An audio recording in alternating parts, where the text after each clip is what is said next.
Mesdames et messieurs, bonsoir et bienvenue à toutes et à tous dans cette édition de 22 heures de ce vendredi 3 mai, au sommaire de l'actualité.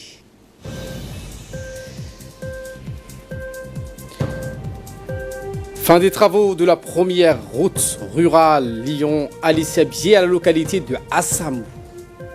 Et dans l'actualité internationale, on a un cyclone Fanny touche en plein centre et plus d'1 million d'habitants ont été évacués. Voilà pour les titres. Merci si vous nous rejoignez sur Télé Djibouti. Fin des travaux de la première route rurale entre Alisabié et Assamou, un événement placé sous le haut patronage du ministre de l'Agriculture, Mohamed Ahmed Awale, du ministre du Travail, Hassan Idriss Samlier, le ministre de la Communication, chargé des postes et des télécommunications, Abdi Youssouf Sougué. Cette cérémonie a réuni plusieurs personnalités, dont le vice-président de l'Assemblée nationale, le député Elmi Oupsi Ouaïs, des parlementaires de la région, le préfet de la région, Mohamed Ouabri Assoui, le président du conseil régional, Omar Ahmed Ouaïs. Une route desservant Alisabié, chef-lieu, et la localité de Assamou qui permettra de désenclaver la zone d'Assamou, notamment dans le domaine du transport, des produits agricoles vers les lieux d'écoulement, à savoir les marchés et les centres urbains cofinancés par la Banque africaine de développement, le BAD, et le gouvernement djiboutien. La réhabilitation de cette route a été réalisée avec un montant total de 1,330 milliard de nos francs par une entreprise dénommée Hawk International et couvre 25 km de longueur du centre d'Alisabié jusqu'au centre-ville de la localité de Assamou. Une réalisation ambitieuse menée grâce à l'appui des partenaires et du gouvernement, qui est également un outil majeur qui bénéficiera à long terme à l'ensemble des populations vivant dans cette région. Pour inaugurer des événements, d'abord on a constaté avec les autorités locales de la région la fin des travaux de la route bitumée Alisabié à Assamou de 25 km. Donc nous avons pu constater que cette région, grâce à cette route, va permettre de développer la région agricole d'Assamou. Le deuxième événement qu'on assiste aujourd'hui, et là où je suis à Godaou, dans la région toujours d'Alisabié, pour constater l'avancement des travaux et des réhabilitations des périmètres agricoles.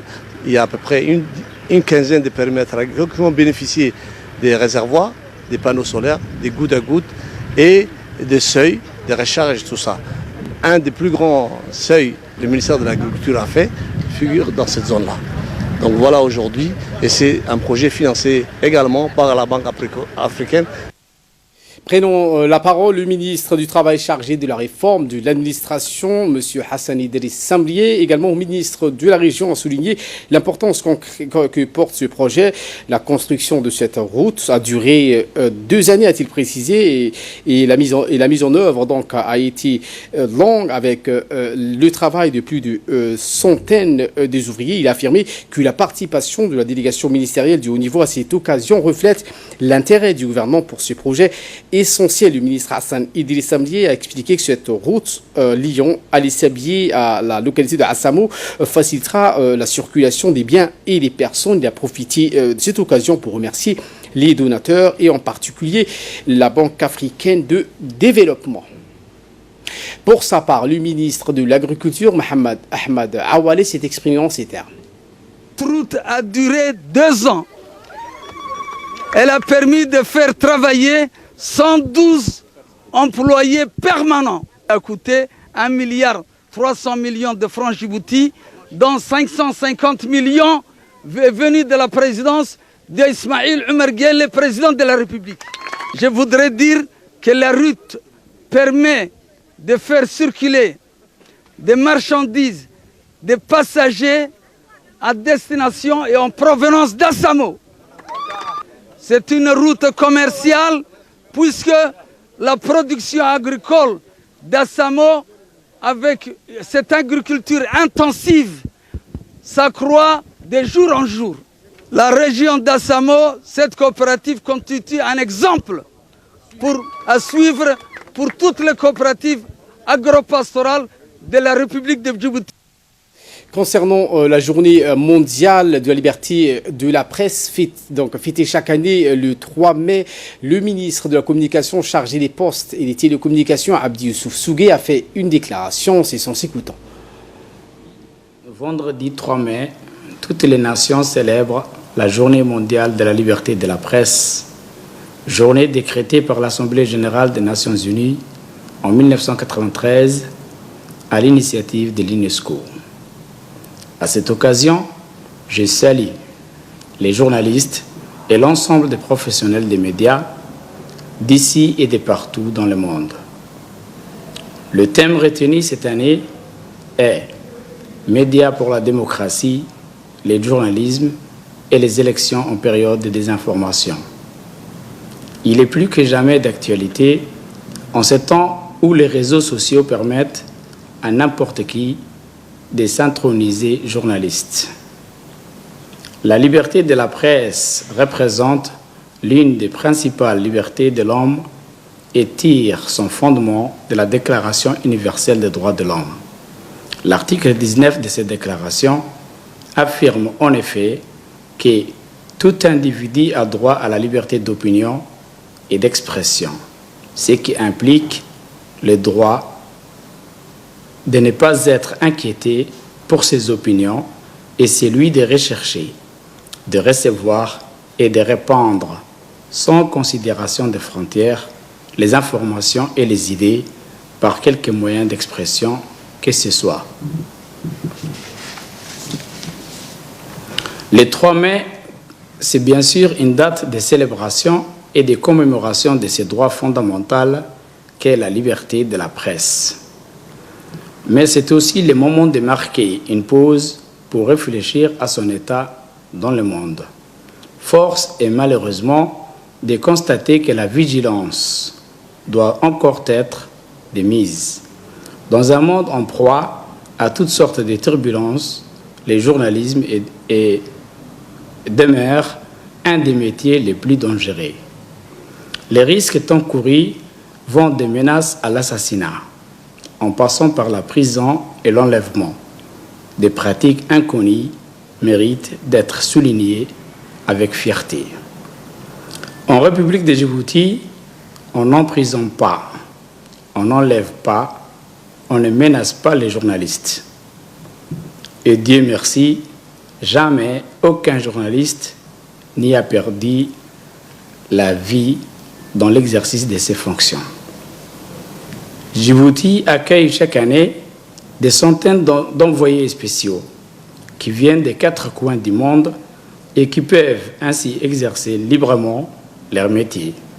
Presque toutes les chaînes de la région, publiques comme privées, disposent d'un bureau de correspondant local. L'attachement du gouvernement de la République de Djibouti à une presse libre se manifeste par le cadre juridique régissant le paysage médiatique national. La loi du 15 septembre relative à la liberté de la communication stipule ainsi, en son article 8, que la publication des organes de presse est libre en République de Djibouti. En bref, et en image, avec cette image du ministre de la Défense chargé des relations avec le Parlement, Ali Hassan Bahdan, accompagné du général de brigade, Mohamed, Tahir Ali Mohamed, chef d'état-major de la Défense, qui participe depuis le 30 avril dernier à l'exposition internationale sur l'industrie qui se tient à Istanbul du 30 avril au 3 mai, la Foire internationale de l'industrie de la défense, l'une des plus importantes expositions de défense du monde, a ouvert ses portes au centre des congrès de la convention TUIAP à Istanbul le 30 avril. Retour à Djibouti où le ministre de l'Éducation nationale et de la formation professionnelle, Moustapha Mohamed Mahmoud, a remis hier un certificat de reconnaissance pour sa contribution remarquable dans la promotion de l'éducation de qualité en République de Djibouti au directeur de l'école internationale Ma'arif, M. Inès Guneli. Cérémonie qui s'est déroulée au cabinet du ministre en présence de l'ambassadeur de la Turquie accrédité à Djibouti, Lavin Sayinkawa. Le ministre de l'Éducation nationale et de la formation professionnelle, Moustapha Mohamed Mahmoud, a offert cette distinction en guise de remerciement et d'encouragement à la fondation turque Ma'arif pour l'accès et le renforcement dans le domaine de l'éducation et de la formation où il a profité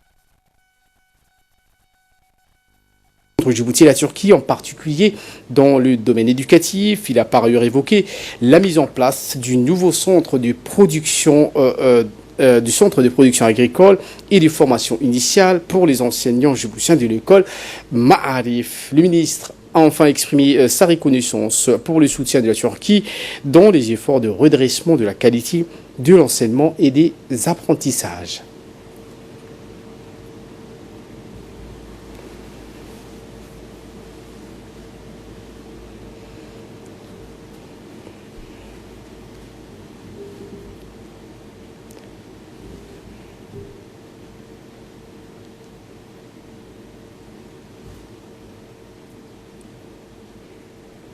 Et dans une interview faite à cette occasion, l'ambassadeur turc Levent a rendu hommage au MENFOP et l'a félicité pour son engagement dans le renforcement de la coopération entre les deux pays, notamment la Turquie et Djibouti, dans le domaine de l'éducation. Écoutons. Nous avons assisté à la remise d'une plaquette de reconnaissance par le ministre, son Excellence, M. Mustafa Mohamed. Cela nous a fait beaucoup de plaisir, n'est-ce pas? En tout cas, la Turquie attache beaucoup d'importance à développer ses relations d'amitié et de coopération avec Djibouti, pays ami et frère, dans tous les domaines. Mais quand même, comme j'ai aussi précisé plusieurs fois, le domaine de l'éducation et la santé et l'économie sont les domaines vraiment prioritaires pour développer nos relations. Et nous voyons, n'est-ce pas, avec enthousiasme et avec beaucoup de bonheur que les relations dans le domaine de l'éducation et dans le domaine de l'enseignement supérieur se développent et très bien. Et certains projets se réalisent, d'autres vont venir dans le proche à venir. Et je remercie beaucoup donc aux autorités djiboutiennes et au président de Djibouti, son Excellence Ismaël Omar Guelleh, qui nous a, n'est-ce pas, accordé un terrain pour construire un complexe d'écoles. L'actualité dans les régions de l'intérieur, le ministre délégué chargé de la décentralisation, Hamadou Mahmoud Alami, s'est rendu hier à Daoudaouya, une localité reculée de la ville de l'Unité, qui située dans le nord-est de celle-ci, sur le plateau de Daoudaouya, près de la frontière éthiopienne. Le ministre Alami s'était accompagné, comme à l'accoutumée, d'une forte mission multisectorielle comprenant, outre des responsables et cadres, les représentants des ministères sectoriels tels que ceux des affaires sociales, l'éducation ou de leurs services techniques ou déconcentrés comme l'équipe du ministère de l'Agriculture et celle de la santé de la région du Tikil. A noter que cette mission de terrain, une équipe de l'UNICEF dirigée par la représentante Mme Janabou Maondi, était également de la partie au cours d'une réunion.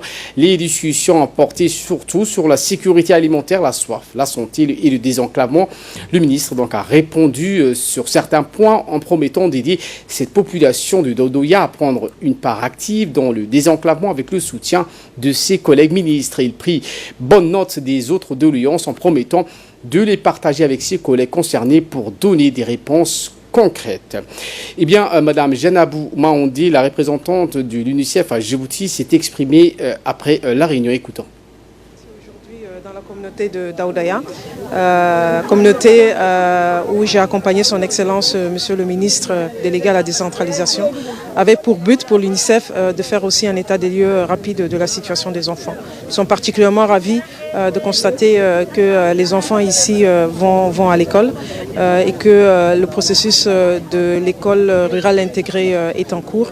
Et nous sommes particulièrement ravis de pouvoir aussi accompagner les autres mesures qui vont être mises en place pour accélérer tout ce qui est relatif à l'enregistrement à la naissance, à s'assurer que tous les enfants soient vaccinés et que la question de la malnutrition soit aussi prise en charge de manière intégrée. Donc un plaisir d'avoir été chaleureusement accueilli ici par la communauté et aussi un plaisir de pouvoir travailler auprès du gouvernement et du ministère de la décentralisation pour s'assurer que les objectifs que le gouvernement de Djibouti s'est fixé autour de ne laisser personne derrière soient aussi mis en œuvre et deviennent une réalité.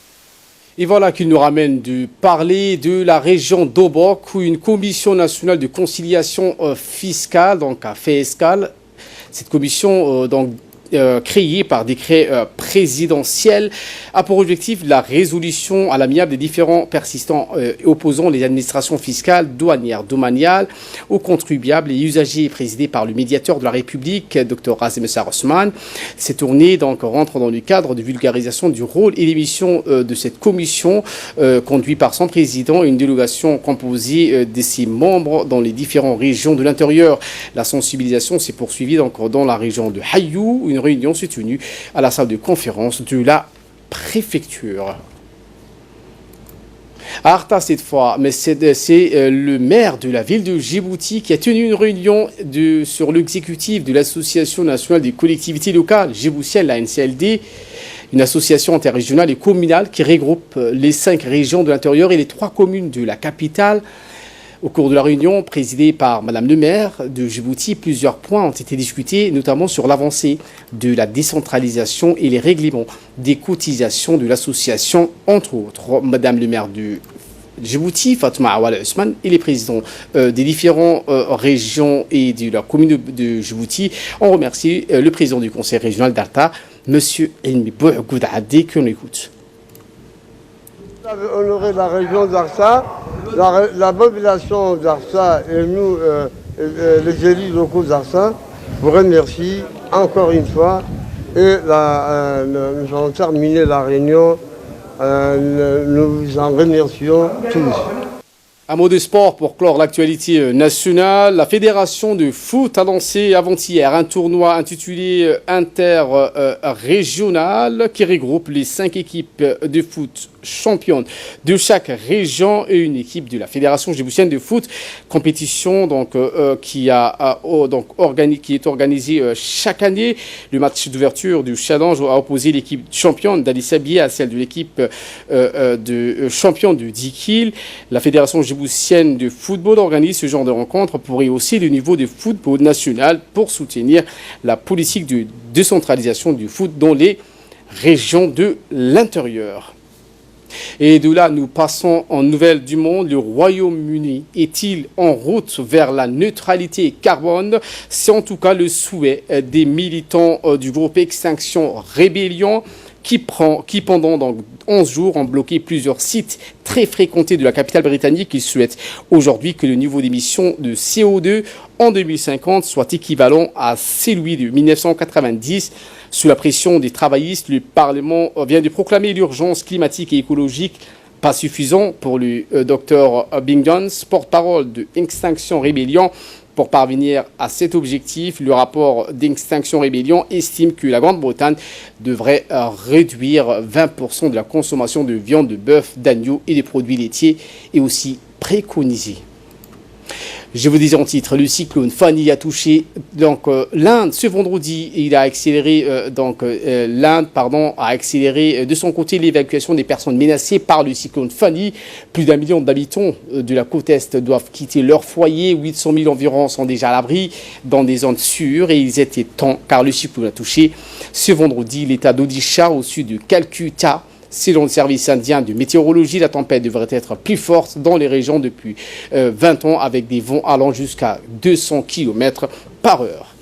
Voilà pour l'essentiel de ce 22h. Merci à vous de nous avoir suivis et très bon suivi des programmes sur Télé Djibouti.